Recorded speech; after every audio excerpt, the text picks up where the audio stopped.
बिस्मिल्लाहिर्रहमानिर्रहीम। अस्सलाम वालेकुम। मैं हूं आबिद अजीज़ और आज मैं डिस्कस करने जा रहा हूं होम्योपैथिक मेडिसिन बायोप्लास्टिन नंबर 21 यानी कि बायोप्लास्टिन नंबर 21 को।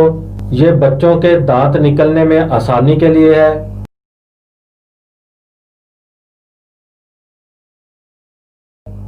यह दवा आपके फूल जैसे बच्चों के दांत निकलने में राहत, सुकून और आसानी फराहम करती है।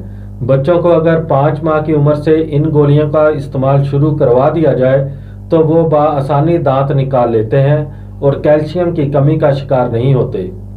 इसके इस्तेमाल से बच्चों का जिस्म और हड्डियां मजबूत रहती हैं, हाजमा दुरुस्त रहता है, दस्त नहीं आते और सबसे बढ़कर दांत निकलने की रवायती तकलीफ और चिड़चिड़ाहट से महफूज रहते हैं। अगर इसकी खुराक को देखा जाए तो 2 गोलियां दिन में 4 मरतबा इस्तेमाल की जा सकती हैं 3 घंटे के वक्फे के साथ। उम्मीद करता हूं कि ये वीडियो आपको अच्छी लगी होगी।